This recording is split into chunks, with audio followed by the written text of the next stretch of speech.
Seguro que habéis visto este vídeo o alguno parecido. Todos nos reímos al verlo, pero ¿qué es lo que lo hace tan gracioso? Estos gemelos parecen saberlo todo sobre mantener una conversación. Saben qué tono usar, cómo ayudarse de gestos e incluso saben respetar los turnos de palabra. Simplemente les falta un detalle.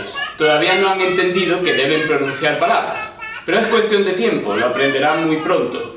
No solo tienen la capacidad de hacerlo, sino algo todavía más profundo. Han nacido para eso, igual que las aves nacen para volar y los peces para nadar. En este tema vamos a estudiar algo sobre ese instinto que llamamos lenguaje, para qué nos sirve y cuáles son los elementos de la comunicación.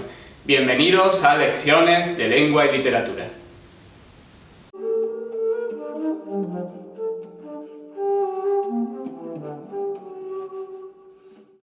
Podemos definir el lenguaje como un sistema de signos que usa el ser humano para comunicar hechos, sentimientos y todo tipo de conceptos abstractos.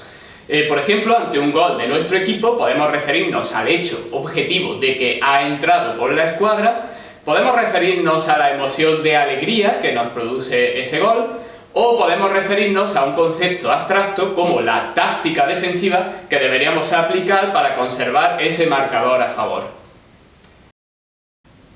El lenguaje permite incluso algo milagroso, hablar de elementos lejanos, tanto en el espacio como en el tiempo, o incluso elementos que no existen en el mundo real. Cuando decimos que, sin duda, Don Quijote persigue la justicia, nos referimos a un concepto abstracto como justicia, encarnado en un personaje de fantasía como Don Quijote, que además fue creado hace más de 400 años. Di mamá. Mamá. Di papá. Papá. Di hola. Hola. Di bye. Como antes he señalado, el lenguaje es instintivo en el ser humano. Nuestro cerebro nace con la capacidad de aprender una lengua y de hecho todo niño sano consigue esa proeza en un tiempo asombrosamente corto. En este sentido se puede decir que la capacidad general de aprender una lengua es instintiva en el ser humano. De hecho, Darwin, en El origen de las especies, escribió: el hombre tiene una tendencia instintiva a hablar, como puede observarse en el balbuceo de los bebés. Sin embargo, el hombre no tiene una tendencia instintiva a hacer cerveza, a hacer pan o a escribir. Sin embargo, el hecho de que aprendamos uno de los 6.000 idiomas que hay en el mundo es un hecho completamente cultural. No hay nada en nuestro cerebro ni nada en nuestros genes que nos prepare de antemano a hablar español, inglés, alemán, chino, bantú o incluso si hubiéramos nacido hace 2000 años, latín.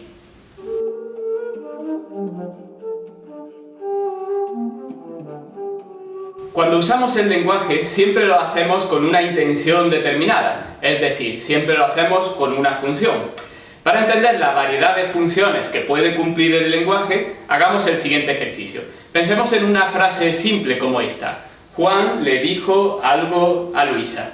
En 10 segundos, ¿qué otros verbos más exactos podrías poner en lugar del verbo decir?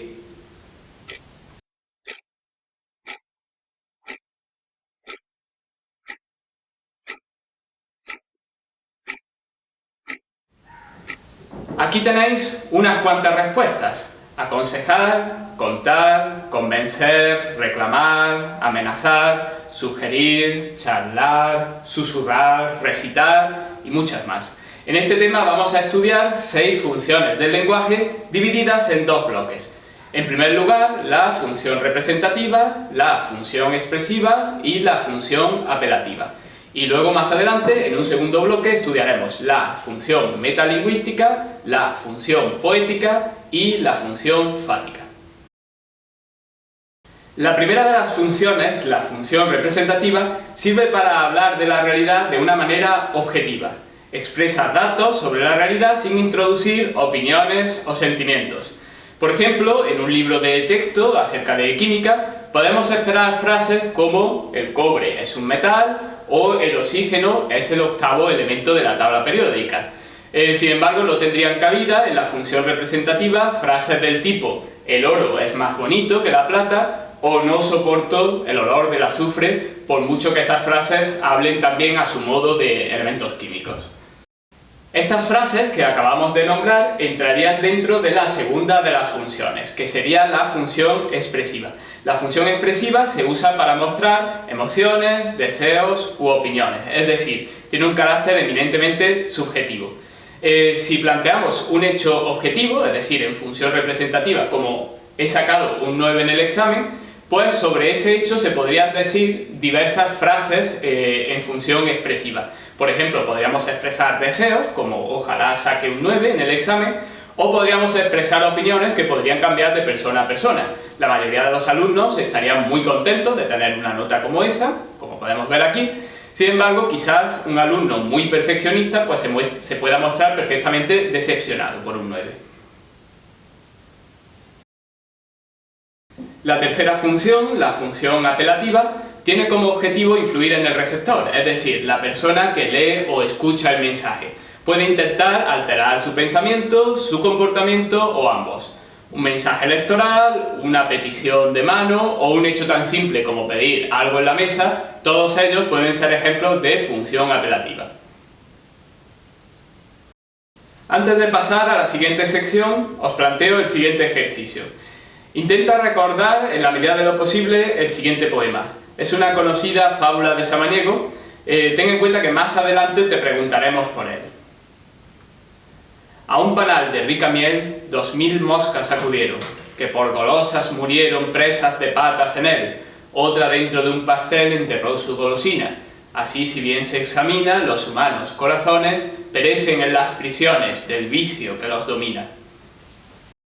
En este segundo bloque de funciones estudiaremos la función metalingüística, la función poética y la función fática. Las hemos situado en un segundo bloque porque no son tan habituales en la conversación corriente. De hecho, la función metalingüística es una de las más curiosas y da lugar a juegos de palabras y todo tipo de paradojas. La función metalingüística consiste en usar el lenguaje para hablar del propio lenguaje, quizás para describirlo, explicar su funcionamiento o incluso para traducir de un idioma a otro. Esto puede dar lugar a algunos efectos curiosos.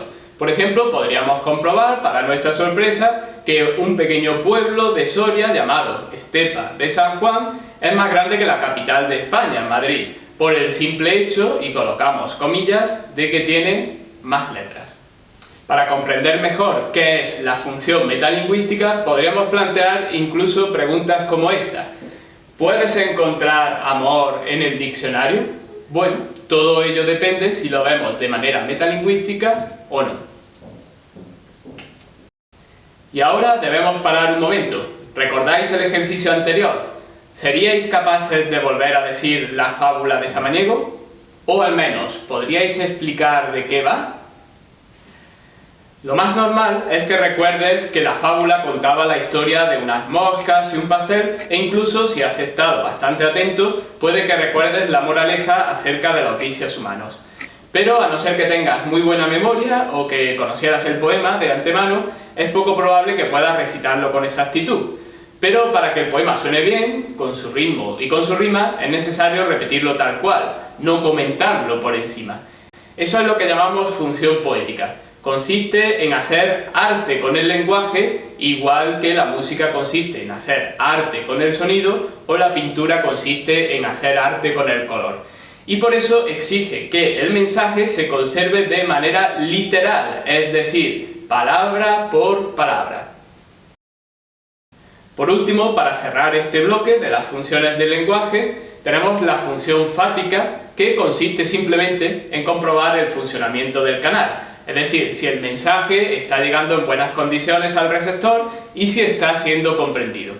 Por ejemplo, podemos tener frases tan simples como ¿me entiendes?, ¿se me escucha bien?, o ¿puedo seguir? Adelante.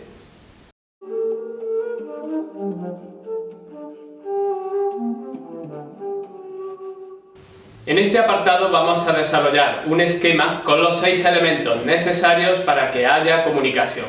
En primer lugar, estableceremos un eje de tipo horizontal. Empezamos por un emisor que crea y transmite un mensaje que a su vez es recibido y comprendido por un receptor. Es importante que se cumplan todos estos requisitos y vamos a plantear un par de ejemplos en los que los requisitos no se cumplen. Por ejemplo, en primer lugar, un presentador de telediario suele ser alguien que transmite especialmente bien, con buena voz y con buena dicción, un texto del que normalmente no es autor. Normalmente las noticias las escribe un equipo de redacción, aunque en algunos casos podríamos llegar a pensar que el propio presentador es el autor de las noticias. El zumbido de los drones se ha adueñado este fin de semana del Escorial, en Madrid. Por primera vez se disputa en España una prueba puntuable para el Campeonato de Europa. Hemos estado con los mejores pilotos, entre ellos el campeón del mundo, un británico de solo 15 años. Y es que el chaval tiene un dron especial. Por otro lado, aunque tanto vosotros como yo podamos ser perfectamente receptores del sonido de este telediario norcoreano, me temo que muy pocos seremos verdaderos receptores de su mensaje, aunque quizás eso no nos haga falta para comprender que en realidad están todos locos.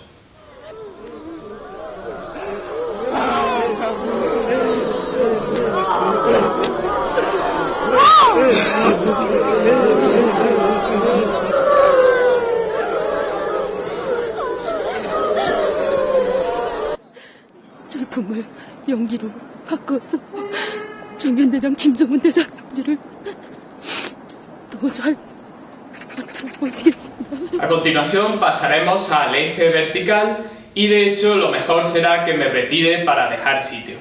Toda comunicación se produce en un determinado contexto que influye sobre todos los demás elementos. Una frase tan simple como ¿qué pasa contigo, loco? No se entiende igual un sábado por la tarde entre amigos, en una clase o en una recepción oficial. El mensaje se puede transmitir a través de un canal, que puede ser el aire en una conversación normal, ya que lo que vibran son las ondas sonoras del lenguaje oral, el papel en un libro o en una carta, o el propio vídeo que estáis viendo.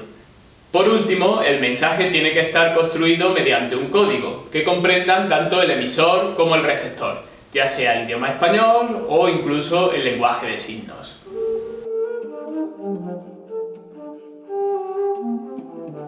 Si has comprendido todo lo que hemos explicado en este tema, deberías ser capaz de realizar los siguientes ejercicios. Recuerda que tienes la posibilidad de hacerlos en tu cuaderno y presentarlos para subir nota. En primer lugar, ¿podrías dar una buena definición de lenguaje? En segundo lugar, ¿en qué sentido el lenguaje es innato y en qué sentido el lenguaje es cultural o aprendido? Tercero, piensa en la palabra lluvia. A continuación, escribe frases con el sustantivo lluvia o bien con el verbo llover y que cumplan las siguientes funciones: representativa, expresiva, apelativa y metalingüística. El cuarto ejercicio consiste en describir en unas pocas líneas una situación en la que se produzca una comunicación entre dos personas. Tendrás que dibujar además el esquema correspondiente indicando cuál es el emisor, cuál es el mensaje, cuál es el receptor, en qué contexto se produce, a través de qué canal y con qué código. A continuación, inventa una segunda situación de comunicación en la que el emisor no sea el creador del mensaje o bien el receptor escuche pero no comprenda su contenido. Dibuja también el esquema correspondiente con emisor, mensaje, receptor, contexto, código o canal. Con esto hemos terminado esta lección acerca de qué es el lenguaje, qué funciones cumple y cuáles son los elementos de la comunicación.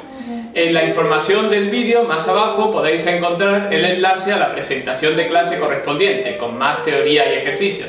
Para poder abrirla necesitaréis el programa OpenOffice, que se puede descargar de manera gratuita y fácil en su página oficial. En el canal Logen 1980 de YouTube podéis acceder de nuevo a esta y a otras lecciones de lengua y literatura. Un saludo y hasta la próxima.